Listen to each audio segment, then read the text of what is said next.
是赵少康，欢迎你来到 TVBS 少康战情室。在我们现场特别来宾，高嘉瑜委员、陈志涵主任、尹乃菁小姐、柯震委员、李博议员、陈伟杰议员。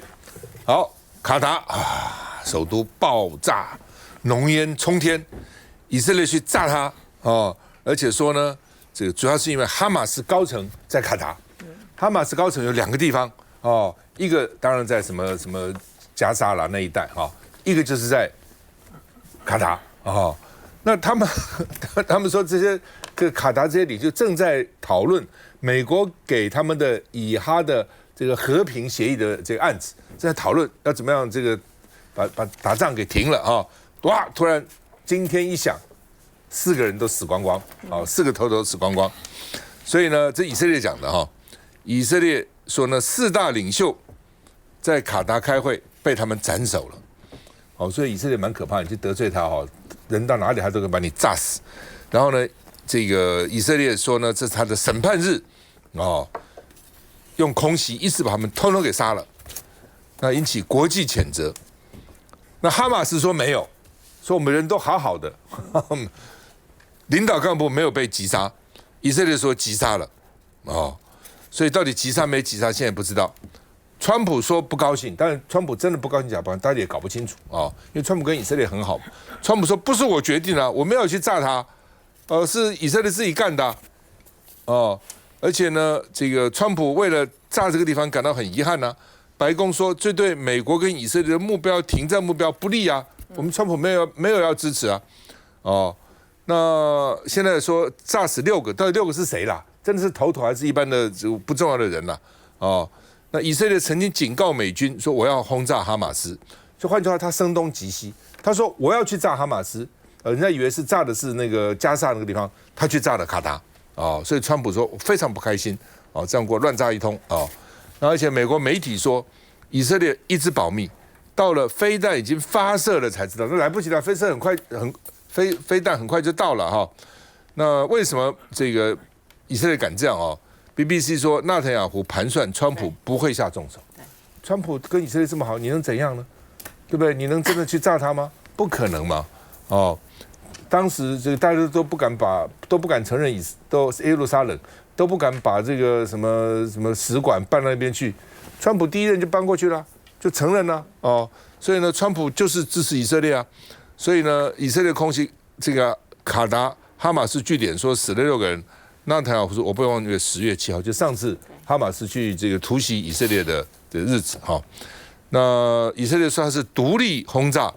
啊，独立轰炸。这次空袭，以色列发起，以色列实施，以色列负全责就是我啦。卡达说你100%背信忘义，我在跟你协商，你们到底怎么样能够停战哦？然后你这边来炸我，把我这个炸死了。那这是罕见的，除了联合国谴责，英国、法国也都。”一致谴责发出公开谴责的这个声明，我们看一下。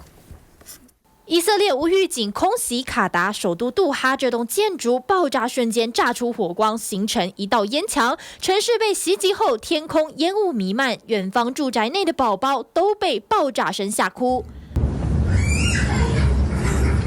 浓烟往高速公路扩散，驾驶拍下交通塞成一团。以色列军方证实攻击行动目标是哈马斯高层领袖。The Israeli military calls it a precision strike involving some 10 Israeli fighter jets. Hamas says the strike killed 5 members.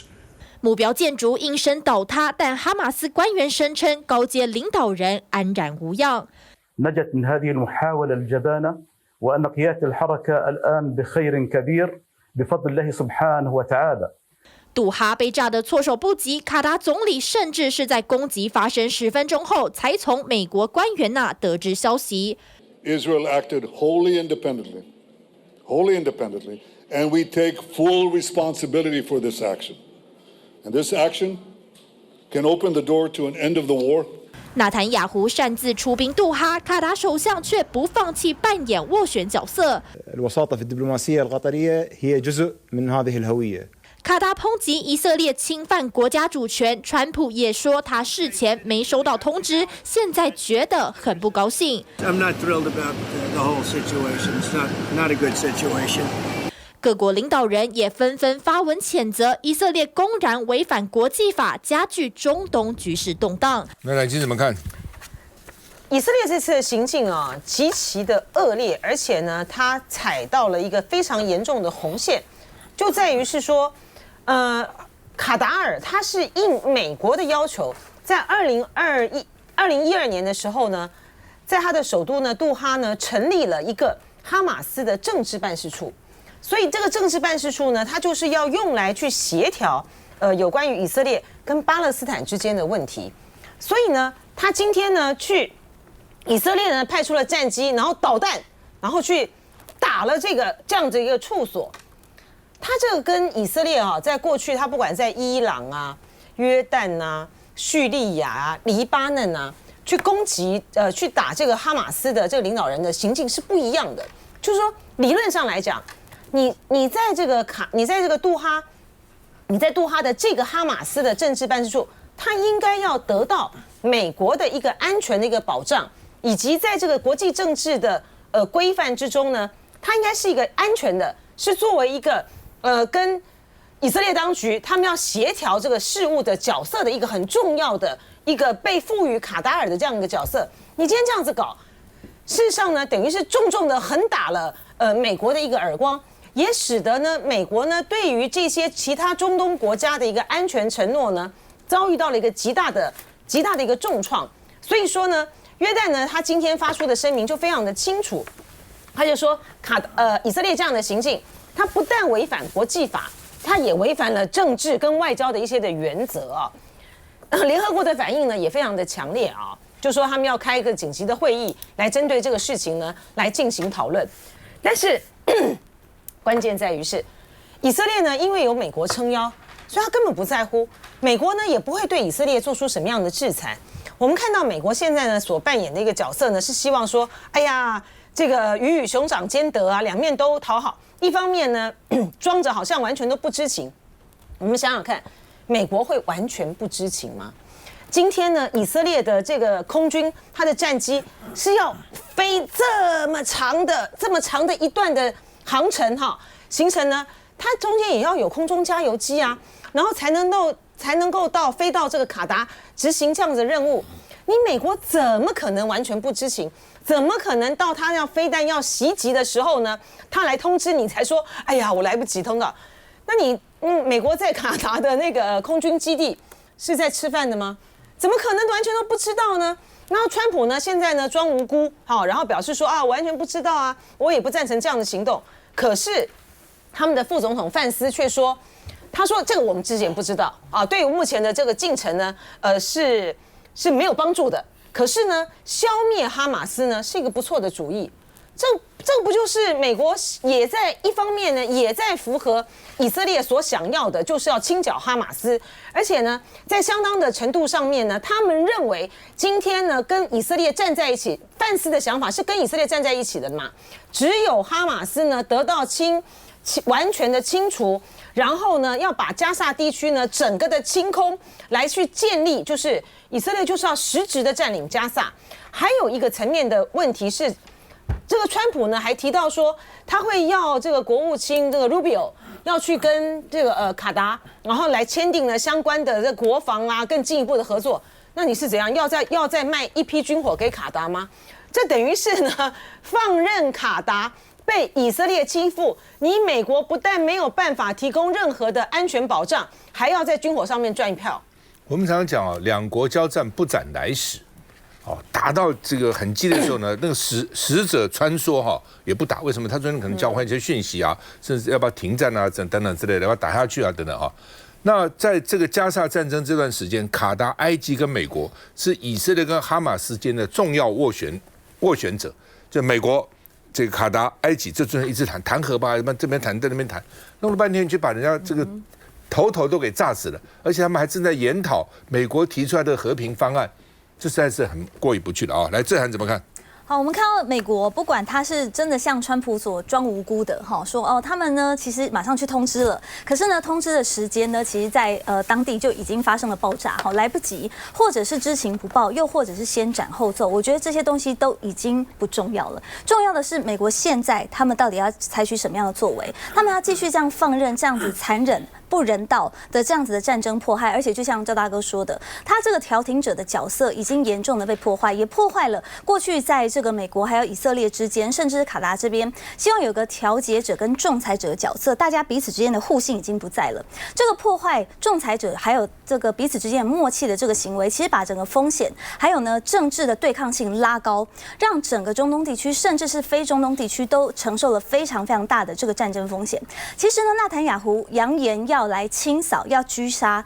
这个哈马斯的成员高层，不是今天开始，他从2023年的时候就宣誓，而且他当时是说，不管是在黎巴嫩啊，还有土耳其这边，只要有窝藏这些哈马斯的高层，他们一律要予以清剿。而且从1948年，根据一个以色列的记者，他去统计哦，这个以色列呢，在他们的这个建国之后，至少有2700件的海外的暗杀事件，所以这个事件呢完全没有得到抑制，而且还在美国的助长之下不断的进行。可是这一次真的是我觉得踩到一个非常非常高的，不只是道德的红线，而且呢是非常非常不人道的行为。当他们这样子的行止做下去的时候，到底美国现在要踩在哪一边？我们现在很遗憾的看到，美国的发言人还在说什么？白宫发言人还在说，我们还是支持要清扫哈马斯的这个方向，看起来是不错的。你不就在助长这样子的恶劣的犯罪吗？其实呢，我们从历史上来看，哈马斯他们要被这样清剿，其实从以色列从1997年，当时就曾经在约旦那边要去毒杀一个他们也是哈马斯的领袖叫梅沙尔。接下来在2010年的时候的这个马布胡，这是成功的。然后2024年在德黑兰的哈尼亚，其实都可以看得出来，以色列的行动从来没有停止过，而美国也一直在助长这样的犯罪。嘉宇。我觉得当然以色列整个以宗教为名所发起的，对于中东地区或者是巴勒斯坦来讲，这些民众都是无辜的，而且在战火下，对于每个人来讲都是心惊胆战。那长期以来，其实美国在后面的不管是默许或者是成为这个以色列另外一个后盾来讲，对于中东地区的人民是多多少少是不公平的，包括很多美国境内的一些哈佛啊，其他的学生。其实也都声援这些民众，所以我觉得到目前为止，虽然川普一心想要得诺贝尔和平奖，最近还把这个国防部变成战争部，种种的这些，是不是也是另外一方面让以色列觉得说，好像在这个氛围底下，他可以去以维持中东和平为名，可是却是另外一种形式，去扩张以色列的领土。那甚至川普之前还说要把加沙走廊建设成为一个这个什么高级度假的一个地方，所以这样子的一个地中海这样子的一个布局，包括以色列现在的作为，是不是也是在实现另外一个川普心中的蓝图？那我觉得这样子的一个做法，对于长期以来中东这些比较弱势的民众，虽然你可以说某些中东有一些恐怖分子或者等等，但是对于多数民众来讲，还是爱好和平，而且是无辜的，所以无论如何都没有人会在这场战争里面是得利的。而以色列的作为，确实也是很多国家现在都一起谴责。如果美国是后面一个不管是默许或者是用什么样的角色，大家会觉得美国跟以色列在这事情的态度上是一致的。主要这种冤冤相报无穷无尽的啊。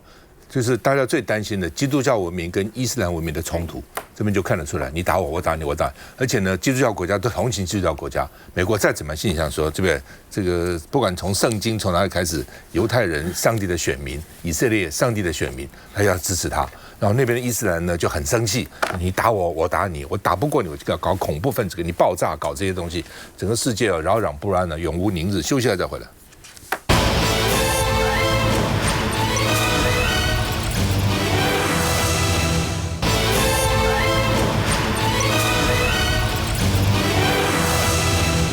好，高雄兴达发电厂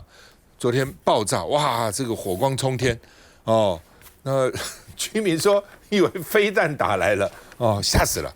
搞了半天是天然气外泄，它的新的机器的那个管线漏了哦，测试漏了哦。那另外呢，这个天然气爆炸呢，台电还反驳，因为居民说台电好像早就知道，为什么看起来他们都疏散了？台他就说不是，是我们员工下班，并不是为了这个疏散哦，所以下午外泄，明天公余无虞啊。那李明呢包围林清荣啊，他是副市长是吧？对，副市长包括副市长，包括他啊，包围他推挤啊，很担心啊。高雄民众说实话也是很衰啦啊，我那时候感觉哈，他们常常说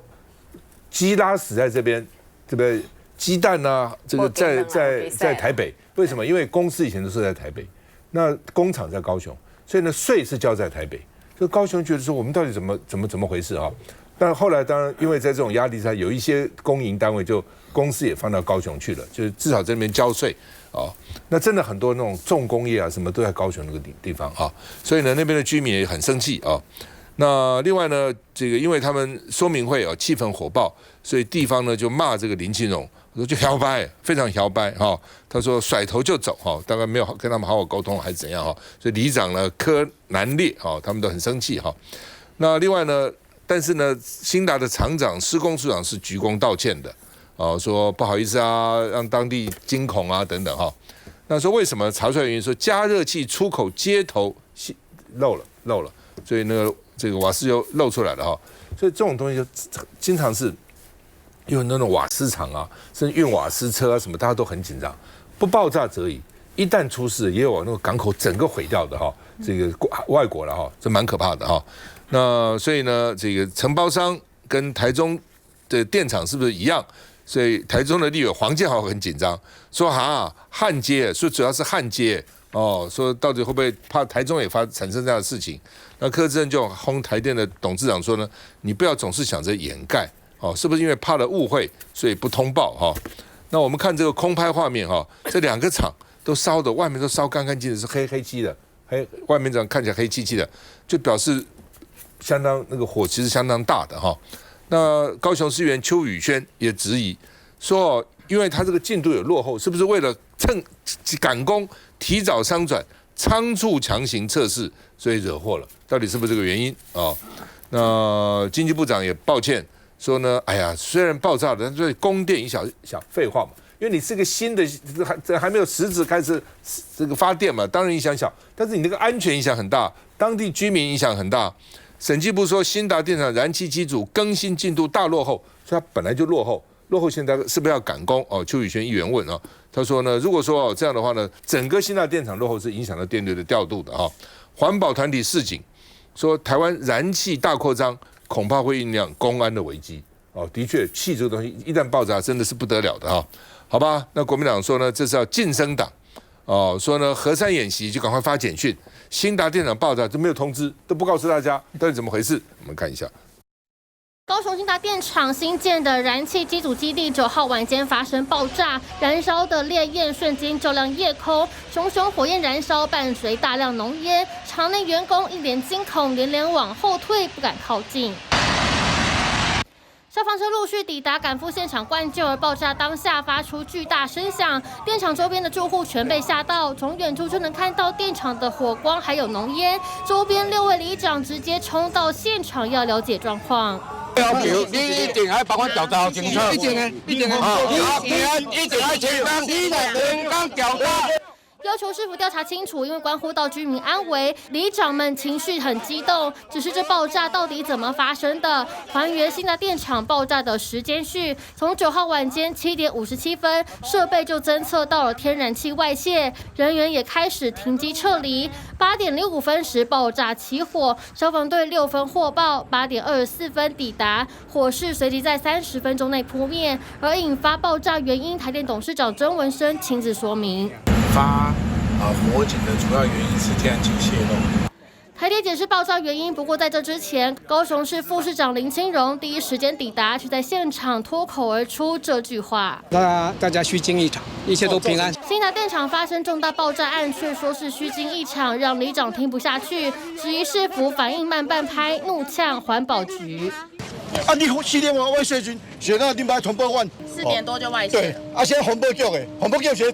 以前都假赛你。发生爆炸的是兴达电厂既有厂区旁新设的燃气机组基地，当时正在进行新2号燃气副循环机组的运转测试。就发生天然气外泄，导致爆炸起火。虽然没有造成人员伤亡，但电厂发生爆炸已经造成周边住户恐慌。那之前怎么看？的确啊，昨天发生爆炸的时候，其实我们在第一时间我们就到现场了哦。那你会发现里长其实非常的生气，因为他们台电虽然说没有这个事先知道，但是里长就说4、5点就已经闻到这个煤气的味道了，都已经开始有感觉了，然后你却没有通知，所以他们最大的一个争执点就在于你为什么没有事先告诉我们？然后曾文生董事长去的时候呢，又说哦，不知通知是怕，因为这样子的话会造成一些额外的一个误会。那这到什么误会？所以他的回应完全是没有办法，就跟这个副市长一样虚惊一场。这完全不是虚惊一场哎！下午时间，你如果去今天下午，就刚刚像我们录影的时间点，里长本身家里就是一个受灾户，他已经有很多的裂痕出来，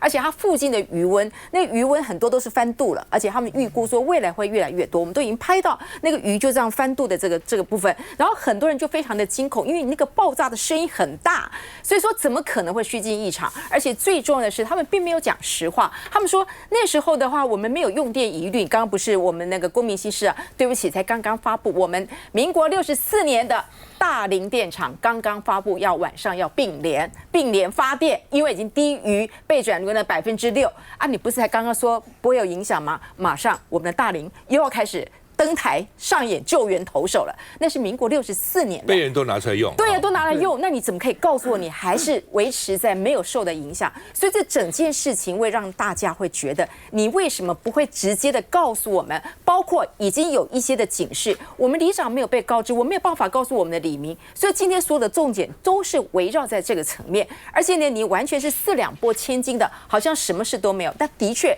很多的状况已经出现了。到居民要问的就是，那未来你的 SOP 到底是什么？所以说呢，这件事情当然很不幸，可是台电的处理、市府的处理，你有没有让大家放心说，未来发生这件事情的时候，我们免于恐惧？就你看，从董事长到副市长到所讲的每一件事情，没有办法说服大家，所以我只能说这个部分，当然邱玉轩也特别提到了，其实是本来在测试的时候就应该是在明年，可是他今年提前测试，就是因为感受到台积电到我们是建厂，所以我们有非常多用电的一个压力。你不要告诉我每次都备涨6，不是，他就是要来负荷他马上我们在楠梓一大堆的这样的电力的一个需求，所以他必须要先提前来做这样的测试。就是测试当中，黄建豪其实之前就已经提到，因为过去在第一班次的时候，第一场的时候，他们其实都是有焊接专业的执照，但是第2批的时候有非常多的外籍移工进来，那他们是不是就有专业的执照？他们说这个还需要去查。如果说你没有，又为了赶工，然后用一些没有证照的，这些都需要厘清。总而言之，有非常多的问题，但是最重要的是，你如何能够让这些里长还有这些里民可以事先来做一个防堵的这样子的一个措施。目前为止，我们这次才是我们很大的一个重点嘛。刚刚谈这个焊接是很重要的，当然，那个焊接因为焊得好，焊得不好哦，然后呢，焊的这个紧密度够不够？那耐久性够不够？那焊接的时候，本身会不会有火花，造成一些危险？3个月前我们就收到这样子的吹哨者，所以我们还在查，就3个月前的接受，但是目前那时候还是查不出来。可是现在发生，就是我们刚刚说的第2场有问题嘛？现在第2场发生这个问题，那当然要继续追下去。我们看一下爆炸的这个说明。抱歉啊，我们先鞠躬道歉。台电新达电厂厂长和南部施工处长向居民们鞠躬道歉，解释高雄新达电厂燃气星2号机为何闪燃爆炸。在这个试运转过程中，有一些设备的异常管线的异常。那目前初判看起来是我们的天然气有泄漏。伊你老皮迄阵你有掌握到无？若有掌握到，为什么无讲通知？若是讲你都无掌握到，绝对是帮你啊！你恁电手就是爱大去夹好一件代志。怒喊生命财产受影响，里长群起抗议，指控台电从设厂就没关心过在地。顶这个物件，恁防灾通报机制已经拢无样嘛？你可能你要当我本来的，你就要等5点外钟，尤其是恁年轻哦，记者会讲了，是阮离了要讲话时，免甲提出款意见的时，所以最后摆我就走。伊是徛伫厂商，徛伫电厂的角度，还是徛伫里面的角度？狂骂高雄市副市长林清荣当晚的态度，要求台电立即清查周边居民灾损，不容许再发生意外。尚在运转中的1号机，我们也都停下来。所以目前2号机在昨天晚上发生的这个火灾的事故，那1号机我们也把它停下来。只是高雄兴达电厂是全台第3大，目前有5部燃气机组运转中，占全台发电量3.8%。但爆炸后供电会有问题吗？不排除今天会去调度一些备用的机组，让我们这个备用的容量率可以维持比较高的水准。其实新1号机原定今年2月就要上线，至今还在测试。新2号机力拼今年底完成测试商转，如今都可能延后，不排除还要重新启动备用的燃煤3、4号机，才能确保供电无虞。内博弈。对于这个高雄兴达火力厂爆炸的事情，有很多的事情需要来讨论。第一个，要赶快找出为什么发电机会爆炸。它是燃气发电机耶，在运转的过程当中，居然出现了天然气泄漏的情况，这是非常严重，而且是绝对不被允许的事情。所以到底是不是焊接，还是整个结构出现的瑕疵，这要赶快来确定，要不然之后随时都有可能再发生爆炸的情况。再第二个，就是里长说，好像是昨天的下午3、4点就有燃气外泄的情况，而且没有疏散当地的居民，但是好像台电包括相关政府出来否认这个事情。我觉得要去厘清一下，到底是真是假，这个消息要说清楚讲明白啊！如果是有相关单位刻意的隐瞒情况，这叫严办跟严查啊，这是非常严重的事情。如果真的有外泄不疏散，那真是把人命当成玩笑在开啊！在第三个，我觉得是最重要的事情，就是燃气发电机组啊，昨天晚上的发电量啊，又爆表啦，又破百，通通都破百，也就是发电量超过了装置容量，非常的夸张啊！要知道这种情况绝对不是个正常的情况，但为什么会时常在今年的所谓的核三厂除役之后，常常出现燃气机爆表的情况？用这张图可以跟大家说明了。来，这是昨天晚上10点的我们台湾的用电分布。民进党政府花了几千亿、几兆的推动的绿能，跟大家看一下，风力发电跟火力发电两个加起来。昨天晚上的发电量占比全台湾总发电量的0.17%，0.17%啊，连1%都不到。所以在台湾现在核能归零、绿能趋近于零的情况之下，唯一的办法是什么？火力全开。大家算一下，我昨天算了一下，所有的火力发电昨天晚上加起来，大家知道总共占发电的几%吗？87%，87%多。所以在这种情况之下，怎么办呢？只能够燃气继续烧，燃煤继续烧，然后燃油也烧。烧的结果就是可能商转时间提早，为了让整个电不要有匮乏的情况，出现了很多不应该要有的意外。所以我讲，民党政府想要推广绿能，我都赞成。但是如果你只是为了图利特定某些人士跟团体，而伤害到了台湾的环境以及人民的安全，那就绝对不可以接受了。高雄的陈进辉委员说，有小孩子喊说：“我不要住在这里了，怕死了，这地震都没有这么可怕。”那么整个火光这个烈焰四射，吓不吓？休息一下再回来。